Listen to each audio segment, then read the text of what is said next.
Hey, welcome back. Last time I speedrun Dark Souls, it was a lot. So this time, no timer, no stress, just me becoming unstoppable.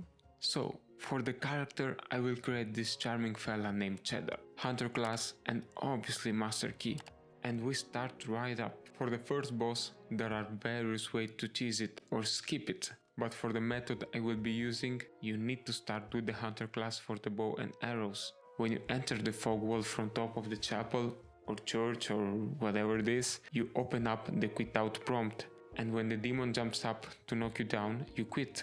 Upon re-entering the fog wall, the platform will stay destroyed, but there is a little place on the far left of the platform that stays untouched. So you get back in from the most left point you can enter and immediately quit out when you are finished traversing the fog wall. For some strange reason, you will spawn already in the arena and the boss will be facing away from you. So you just shoot him down, killing our first boss without breaking a sweat. Now at Firelink Shrine, I run straight to the Valley of Drakes to get the red Tearstone ring that boosts attack stats by 50% when under 20% health points. Then I run straight to Andre. At Andre, I buy 999 arrows, and someone probably already figured out what I will do. I will perform a glitch called prompt swap. To put it simply, we store a value in the memory. That will be our 999 arrows. And using some shenanigans in the menu, we can consume a single soul that will become 999 and we get instantly rich. To do it on PC, you open the prompt to drop the 999 arrows and cancel it. Somehow, the game stores that number, and when we go into the last menu, hover over quit game and with left click on the inventory menu, shortly followed by E to open the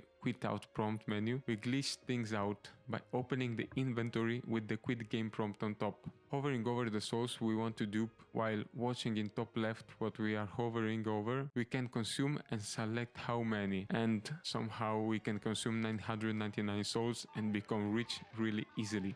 Now, with money to spend, I get to Undead Burg, where at this ladder you can get out of bounds if you walk backwards as soon as you climb it, and get to the Undead Merchant, where I buy things that I don't really need without checking the price. Then I drop back inbounds to open the shortcut to Firelink Shrine that I will never be using. Now, still on the ladder, if I climb the other side railing and swing my weapon to get to the next one, and again to reach the building down there, we can reach the Capra Demon. If we enter like this, his AI will not get triggered unless we get too close to the fog wall, just like I did before, and we can easily kill him, obtaining the key to the depths. Since I'm already here, I freed this sorcerer with the key I definitely bought from the merchant before coming down, and definitely didn't go back up just to buy a second ago. Then I go up the ladder again because I forgot to free another guy. By performing some jumps and throwing a firebomb right here, I can free this guy that is trapped in the wooden barrel. Turns out he's a very friendly pyromancer and gives me a pyromancy flame too, free of charge. But then he makes me spend a lot of money to upgrade it.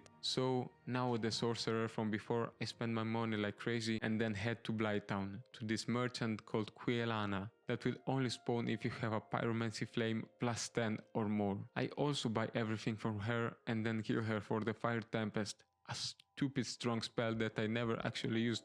But trust me, it's really strong. I then wanted to get the Hawk Ring in Anorlondo, but was too lazy to kill both the Bell Gargoyles and Quelaag. So I performed my next glitch called Sense Skip. You basically trigger a death cam that will stop the loading of new areas by parrying the skeleton and going briefly out of bounds, making the game think I should die, but I'm not. After navigating inside Andre's tower, I managed to find the bridge to Sense Fortress and get there. By quitting out and back in, you are now inside Sense Fortress, where if you sit down at a bonfire, you are soft-locked until Ornstein and Smo are defeated. So now with the Iron Golem, I slip under his legs and with the power of fire, I stun him and make him fall off, killing him. I run back because I almost forgot to free this fella, and then back to Anorlondo. I go through the rafters, steal the ring, and now it's time for Ornstein and Smo. Very hard boss, but using a similar parrying trick used to sense skip, I can trigger the fight, go back and rest at a bonfire, which will not unload the fight, and when entering back in the arena, they are frozen still. I kill Ornstein first, because if I kill Smo first, it will bug out for some reason, and then face an unfrozen Smo, which really isn't a challenge.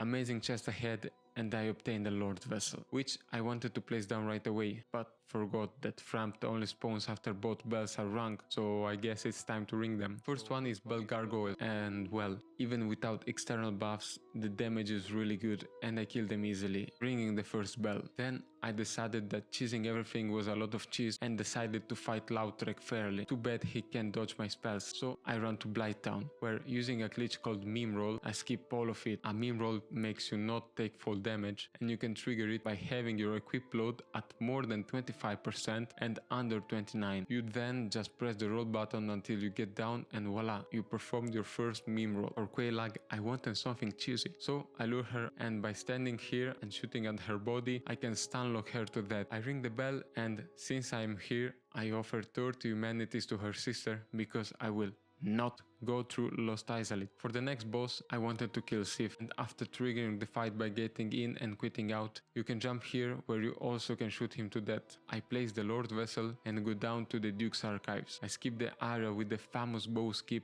and realize I need to free him from the cell again. So I grab the key and go towards the cell, but later realize it can only be opened after I escape from it. So I go back and do the Duke's Archives normally, where I free him, buy everything from him and then just kill him, getting the Tin Crystallization Catalyst. Now I wanted to unlock the best spell in the game, so I needed to get to the DLC. After shooting down the Hydra from afar, freeing Dusk and going back to Duke's Archives for the Broken Pendant, I can finally access the DLC. I have to fight the Sanctuary Guardian, which I could actually skip using a glitch, but I didn't even bother trying because it's hard, so I trade deaths with him, unlocking Ulasil Garden. Progressing further, and after a meme roll to get to Artorias, I do another meme roll to get to the Chasm of the Abyss, where just outside of Manus Arena, you can shoot him down too, making this crazy hard boss really easy. Going up the chasm, I grab the spell I was talking about called Dark Bead.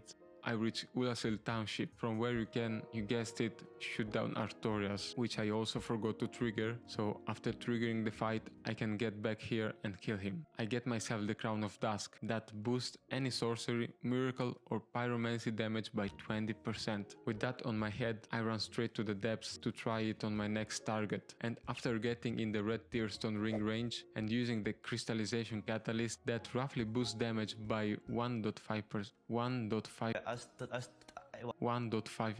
at the cost of halving the spell casting, I cast my spell and wow, that's some crazy damage, and it's not even the maximum we can get. With the key the Gaping Dragon just dropped, I get back into Blighttown and pick up Power Within. That increases my damage by 40% at the cost of losing some health over time. For the next boss, I wanted to face Ceaseless Discharge, the Cheese Man himself, and after luring him back to the fog wall, he trips and with a couple hits, he's done. Since I'm already here, I pay a visit to Demon Fire Stage, and this time using all of our buffs, the Crown of Dusk, the RTSR and Power Within with the Crystallization Catalyst, it absolutely demolishes him. All the next bosses will face the same treatment from now on. So Centipede Demon is next. Let's just go to Bed of Chaos. I will not be traversing Lost Isolate, so I open the door that I paid with my humanity. After getting to Bed of Chaos, I do the famous strat.